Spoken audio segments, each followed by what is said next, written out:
Hello friends, in this video we are going to discuss about Indian Standard Soil Classification System. Friends, काफ़ी सारे students को इस topic के अंदर difficulties होती है, तो चलिए उसको हम आसान करते हैं। तो सबसे पहले आपको क्या करना है, स्टेप 1, जो आपके पास सॉइल सैंपल रिसीव हुआ है उसको आपको क्लासीफाई करना है कि आपका जो सॉइल सैंपल है वो कोर्स ग्रेन सॉइल है या फिर फाइन ग्रेन है और ऑर्गेनिक सॉइल है। ऑर्गेनिक सॉइल्स का ईजी रहता है। Organic soils can be identified visually bye its colour and characteristics order. अब जो दो चीज़ रहेगी वो क्या है, coarse grain soil and fine grain soil. तो चलिए उसके बारे में बात करते हैं। सबसे पहले हम देखेंगे symbols used in Indian standard soil classification system. तो ये आपका सॉइल टाइप और ये आपका प्रीफिक्स, ये सॉइल सब ग्रुप और ये हो जाएगा आपका सफिक्स। तो यहाँ पे देखते हैं ग्रेवल को हम क्या बोलेंगे, जी से डिनोट करेंगे, सैंड के लिए एस, सिल्ट के लिए एम, क्ले के लिए सी, ऑर्गेनिक सिल्ट एंड क्ले के लिए ओ और पीट के लिए पी टी। और सब ग्रुप में क्या आएगा, जैसे कि आपकी सॉइल होगी well graded soil, poorly graded soil, silty soil हो सकती है, क्लेई सॉइल हो सकती है। तो उसके लिए हम करेंगे वेल ग्रेडेड के लिए कैपिटल डब्ल्यू, पुअरली ग्रेड के लिए पी, सिल्टी के लिए एम। देखिए यहाँ पे सिल्टी का जो सिंबल है वो एम से डिनोट किया है क्योंकि सैंड का हमने किससे किया, एस से। अगर सिल्ट का भी एस से करता तो वो कन्फ्यूजन हो जाता, इसलिए इंडियन स्टैंडर्ड के अंदर सिल्ट को किससे डिनोट किया जाता है, एम से डिनोट किया जाता है। क्ले को सी, लो प्लास्टिक और कॉम्प्रेसिबल एल से डिनोट करेंगे। इंटरमीडिएट प्लास्टिसिटी और कॉम्प्रेसिबल को आई से डिनोट करेंगे और हाई प्लास्टिसिटी और कॉम्प्रेसिबल को एच से डिनोट करेंगे। तो चलिए अब हम डिसाइड करते हैं कि हमारे पास जो सॉइल है वो कोर्स ग्रेन सॉइल है या फिर फाइन ग्रेन सॉइल है। तो उससे पहले हम क्या करेंगे, हमें लेना है 75 माइक्रोन ISCO। उसके ऊपर जो हमारा सॉइल सैंपल है उसको हमें रखना है। ये हमारी 75 माइक्रोन ISCO हो गई। इसके ऊपर में सॉइल सैंपल रख दिया। अभी इसको सीविंग करने के बाद क्या होगा, जो भी पार्टिकल्स है वो 75 माइक्रोन से ज़्यादा हो गए वो उसके ऊपर रिटेन कर जाएंगे, और जो 75 माइक्रोन से कम हो गए वो इसमें से पास हो जाएगी। तो ये वाला जो हो गया हमारा रिटेन फ्रैक्शन हो गया और ये वाला हो गया हमारा पासिंग फ्रैक्शन। अगर रिटेन फ्रैक्शन 50% से ज़्यादा है, मतलब 75 माइक्रोन ISCO के ऊपर 50% ज़्यादा फ्रैक्शन रिटेन कर रहा है, तो वो होगा हमारी कोर्स ग्रेन सॉइल। अगर पासिंग फ्रैक्शन 50% से ज़्यादा हो जाता है तो वो हो जाएगी हमारी फाइन ग्रेन सॉइल। मतलब यहाँ से ये सब है हमारी कोर्स ग्रेन सॉइल और यहाँ से कम ये हमारी फाइन ग्रेन सॉइल। अगर 50% से ज़्यादा रिटेन होती है तो वो कोर्स ग्रेन सॉइल, अगर 50% से ज़्यादा पास हो जाती तो वो हो जाएगी फाइन ग्रेन सॉइल। अब ऐसा समझिए कि हमारे पास जो फर्स्ट केस आ रहा है उसके अंदर क्या हो रहा है कि हमारी जो सॉइल है वो कोर्स ग्रेन सॉइल हो गई। तो कोर्स ग्रेन सॉइल के लिए हमें क्या करना है, तो उसके लिए हमें करना है GST कर्व, राइट। तो first of all obtain the GST curve from sieve analysis. Sieve analysis करके आपको ग्रेन साइज डिस्ट्रीब्यूशन कर्व है जो ऑब्टेन करना है। अब ये कैसे होगा, तो देखिए 50% of the coarse fraction, coarse fraction मतलब कौन सा वाला है, जो 75 माइक्रोन ISCO के ऊपर रिटेन हुआ है, राइट। उसको क्या करना है, अभी कौन सा सीव के ऊपर रखना है, ये उसको रखना है हमें 4.75 माइक्रोन ISCO के ऊपर रखना है, राइट। तो अब क्या होगा देखिए, तो कोर्स ग्रेन सॉइल जो है उसके लिए हमें क्या करना पड़ेगा, पार्टिकल साइज डिस्ट्रीब्यूशन कर्व चाहिए, CU चाहिए, CC चाहिए और फाइननेस चाहिए। तो अब हम क्या करेंगे, जो भी मटेरियल है हमारा 75 माइक्रोन के ऊपर रिटेन हुआ है उसको हम कहाँ पे लेके जाएंगे, उसको हम रखेंगे 4.75 mm ISCO के ऊपर हम रख देंगे। अभी क्या होगा, इसके ऊपर आपने सॉइल रख दी, फिर सीविंग करिए, फिर से जो इससे ज़्यादा पार्टिकल्स हो गए, इस साइज से ज़्यादा पार्टिकल्स हो गए वो उस पर रिटेन हो जाएगा, और इससे कम के साइज से हो गए वो पास हो जाएगा। अगर यहाँ पर रिटेन पार्टिकल्स जो है वो ग्रेटर देन 50%, 50% से क्या है, ज़्यादा है, तो वो हमारा हो जाएगा ग्रेवल। अगर पासिंग फ्रैक्शन 50% से ज़्यादा है तो वो हो जाएगा हमारा सैंड, राइट। देखिए यहाँ पे वही हमने लिखा हुआ है, ये 50% of the coarse fraction 75 micron के ऊपर का कोर्स फ्रैक्शन है वो लेना है, is retained on 4.75 mm sieve, classify the soil as gravel, if not then classify as sand, right। तो चलिए हम दोनों ही केस को साथ में देखेंगे, ग्रेवल और सैंड।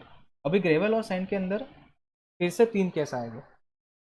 केस 1, उसमें क्या लिखा हुआ है, fineness is less than 5%। Friends मतलब यहाँ पे क्या हो रहा है, अगर आपकी जो सॉइल है वो मान लो कि ग्रेवल थी, ये हमारी ग्रेवल है, 50% ज़्यादा फ्रैक्शन क्या हो गए, 4.75 से ज़्यादा ही हो गए, तो ये हमारा हो गया पूरा ग्रेवल का पार्ट हो गया। अब ये जो पार्ट बचता है पूरा, जो 4.75 में से क्या हो गया, पास हो गया, तो उसके अंदर जो फाइननेस है वो कितनी है, लेस देन 5%। कितनी है, लेस देन 5%, राइट। तो वो हो जाएगा हमारा केस 1। अगर फाइननेस ग्रेटर देन 12% है तो वो हो जाएगा हमारा केस 2। अगर फाइननेस 5 to 12% के बीच में तो हो जाएगा हमारा केस नंबर 3। तो अभी इसको कैसे याद रखना है, राइट। अगर फाइननेस लेस देन 5% है, 5% से कम है, तो क्या करेंगे, तो उसका सी और सी सी निकालेंगे। वो कहाँ से निकलता है, वो निकलता है ग्रेन साइज डिस्ट्रीब्यूशन कर्व से निकलता है, राइट। तो सी यू निकालेंगे, कोएफिशिएंट ऑफ यूनिफॉर्मिटी। अगर वो ग्रेटर देन 4 है, अगर उसकी वैल्यू 4 से ज़्यादा आ रही है, तो हो जाएगा हमारा ग्रावेल, राइट। अगर ग्रेटर देन 6 है तो वो हो जाएगी हमारी सैंड, राइट। सीसी की वैल्यू क्या आनी चाहिए, तो 1 से 3 के बीच में आनी चाहिए। उसी तरह सेम टू सेम सैंड के अंदर भी 1 से 3 के अंदर आनी चाहिए। तो सी और सीसी हमने फाइंड कर लिया, ग्रेटर देन 4 मिल रहा है, मतलब वो हमारा ग्रावल हो गया। और फाइननेस जो लेस देन 5% है, तो ये जो सॉइल है आपके पास, उसको हम डिनोट करें से GW से, उसको क्या बोलते हैं हम, वेल ग्रेडेड ग्रावल। इसमें सफिक्स क्या है, W, उसको बोलते हैं वेल ग्रेडेड, और प्रीफिक्स क्या है, G, को बोलेंगे ग्रेवल। तो ये हमारा हो गया वेल ग्रेडेड ग्रावल। अगर सी और C C are not satisfied, means इस वैल्यू को सेटिस्फाइड नहीं कर रहे, तो उसको हम बोलेंगे पुअरली ग्रेडेड ग्रावल, उसको हम डिनोट करेंगे GP से। उसी तरह सैंड में केस 1 क्या हो जाएगा, तो उसका CU क्या आएगा, 6 से ज़्यादा आएगा, किसी की वैल्यू इतनी आएगी, तो उसको हम बोलेंगे वेल ग्रेडेड सैंड। और CU और CC is not are not in range, तो उसको हम क्या बोलेंगे, पुअरली ग्रेडेड सैंड। अभी केस 2 को लेते हैं, जिसमें फाइननेस 12% से ज़्यादा है। अगर फाइननेस 12% से ज़्यादा हो गया, उसका मीनिंग क्या हो गया, कि आपके सॉइल के अंदर सिल्ट एंड क्ले प्रेजेंट है। मतलब ग्रावल और सैंड के साथ क्या होगा, सिल्ट भी होगी और क्ले भी होगा। तो अभी वो सिल्टी या क्ले है, वो कैसे पता चलेगा, तो आपको क्या करना है, ये जो फाइन फ्रैक्शन आपका आया है, उसका आपको IP फाइंड करना है। अगर वो लेस देन 4 आएगा तो सिल्टी ग्रावल होगा, अगर ग्रेटर देन 7 आएगा तो क्ले ग्रावल होगा। अगर IP 4 और 7 के बीच में आ रहा है तो ड्यूअल सिंबल्स हम यूज़ करेंगे। अब सैंड की बात करते हैं, तो सैंड में क्या हो जाएगा, सेम टू सेम।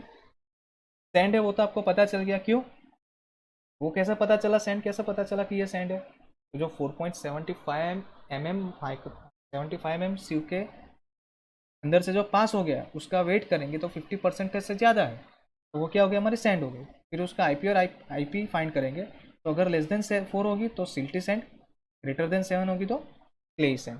अब केस 3 के बारे में बात करेंगे। Fineness is between 5 to 12%। But देखिए, जब आपकी फाइननेस लेस देन 5 थी, तो हमने क्या किया, well graded gravel, poorly graded gravel, well graded sand, poorly graded sand. Fineness जब 12 से बढ़ गई थी, तो क्या किया था हमने, silty gravel, clay gravel, silty sand, clay sand.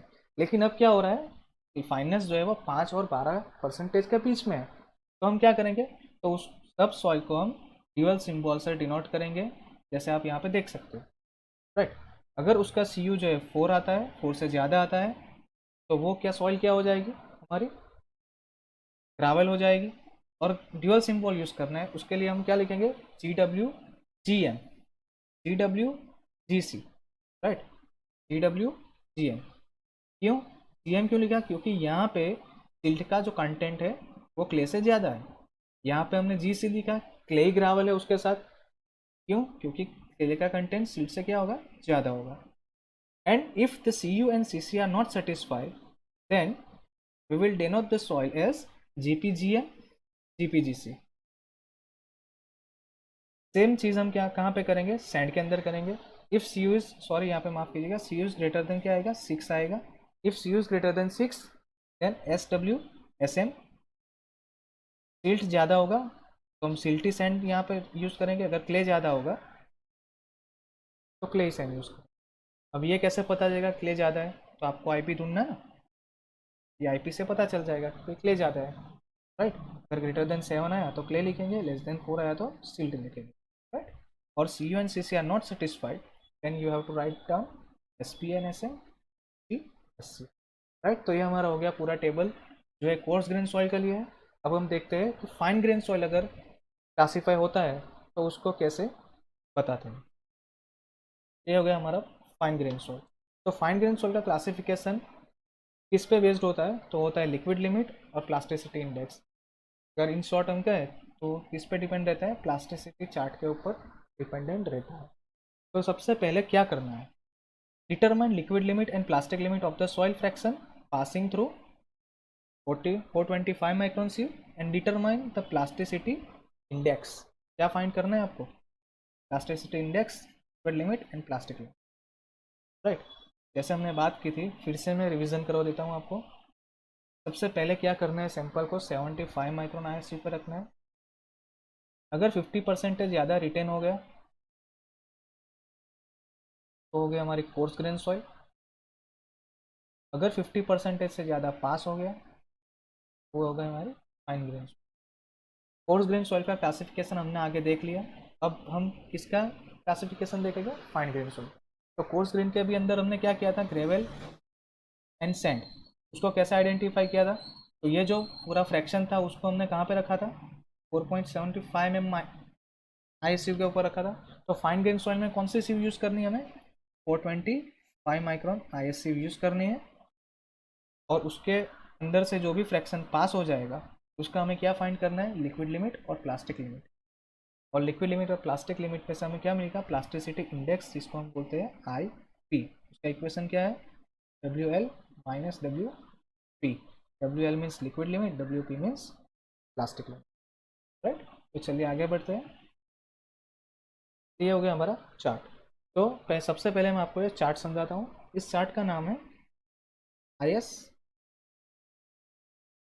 Plasticity chart. क्या आता है इसके अंदर, कि जो आप हॉरिजॉन्टल एक्सिस दिख रहे हो उसके ऊपर हम लिखेंगे लिक्विड लिमिट, मतलब डब्ल्यू एल हो जाएगा। और यहाँ पे जो है वर्टिकल एक्सिस वाई एक्सिस पे आप देख सकते हो वो हो गया हमारी प्लास्टिसिटी इंडेक्स, मतलब आई पी। अब आपके पास जो सॉइल सैंपल है उसके ऊपर आपने क्या किया, डब्ल्यू एल फाइंड कर लिया, डब्ल्यू पी फाइंड कर लिया और उसमें से आई पी निकाल लिया। तो ये जो आई पी है वो सॉइल का आई पी है, मैं उसको ऐसे लिखेगा आई पी ऑफ सॉइल, राइट। अब ये जो आप लाइन देख रहे हो तो कहाँ से स्टार्ट हो रही है, 20 से स्टार्ट हो रही है, देख रहे हो ये लाइन। तो हमने बताया है ए लाइन। तो ये ए लाइन क्या है, उसका इक्वेशन क्या है, I P of A line is equal to 0.73 into W L minus 20। W L कहाँ से मिलेगा, ये आपने ऑलरेडी फाइंड किया हुआ है, डब्ल्यू एल यहाँ पर रख देंगे। अभी क्या करना है, ये लाइन के ऊपर, ये लाइन के ऊपर मतलब अबोव, ये जो हिस्सा हो गया above the line A and above the line, sorry below the line B, right. तो अबोव कहाँ, अबोव पे क्या होगा, ये सब क्ले आएगा और बिलो में क्या होगा, सिल्ट आएगा और हमारी ऑर्गेनिक सॉइल आएगी, राइट। तो सबसे पहले उसको याद रखिएगा, ए लाइन के ऊपर क्या डिनोट करेंगे, क्ले, और ए लाइन के नीचे सिल्ट। अब ये नीचे और ऊपर कैसे आएगा वो देखना है। तो देखिए आपने क्या किया, आईपी ऑफ सॉइल फाइंड कर लिया, फिर IP of A line find करना है।